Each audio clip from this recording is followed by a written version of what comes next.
প্রথম 2 ম্যাচ জিতে সিরিজ নিশ্চিত আগেই করেছে বাংলাদেশ। ম্যাচটা নিয়মরক্ষার হলেও জ্যোতিদের জন্য জয় পাওয়াটা ছিল বেশ গুরুত্বপূর্ণ। সরাসরি ওয়ানডে বিশ্বকাপে খেলার রাস্তা সহজ করতে 2 পয়েন্ট বেশি জরুরি।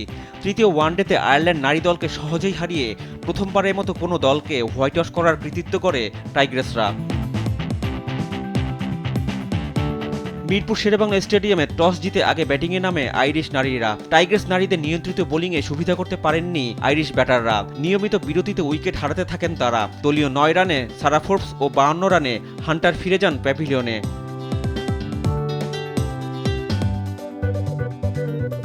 তবে এক প্রান্ত আগলে রেখে 50 তুলে নেন ওপেনার গ্যাবি লুইস। 52 রান করে দলীয় 97 রানে আউট হন তিনি।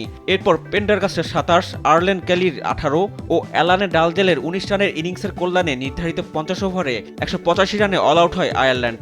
টাইগ্রেস বোলার ফাহিমা খাতুন 3টি, সুলতানা খাতুন ও নাহিদা আক্তার 2টি করে এবং রাবেয়া খান 1টি উইকেট নেন।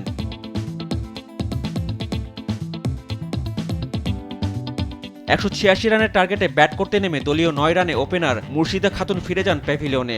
এরপর দ্বিতীয় উইকেট জুটিতে ফারজানা হক পিঙ্কি ও শারমিন আক্তার সুপ্তা দলকে জয়ের পথ দেখান।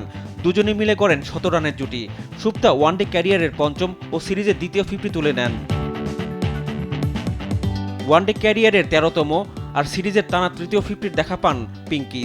তার 50-র পর সুপ্তা 72 রান করে দলীয় 252 রানে আউট হলে ভাঙে 143 রানের দ্বিতীয় উইকেট জুটি। পিঙ্কি অবশ্য ম্যাচ শেষ করে আসতে পারেননি। 61 রান করে দলীয় 165 রানে ফিরে যান ফারজানা। এরপর নিগার সুলতানা ও সোবহানা মুস্তারি জয়ের আনুষ্ঠানিকতা শেষ করে মাঠ ছাড়েন। 37.3 ওভারে 3 উইকেটে 186 রান তুলে জয় নিশ্চিত করে বাংলাদেশ। জ্যোতি 18 ও মুস্তারি 7 রানে অপরাজিত থাকেন। রিফাত আঞ্জুম, দেশ টিভি, স্পোর্টস ডেস্ক।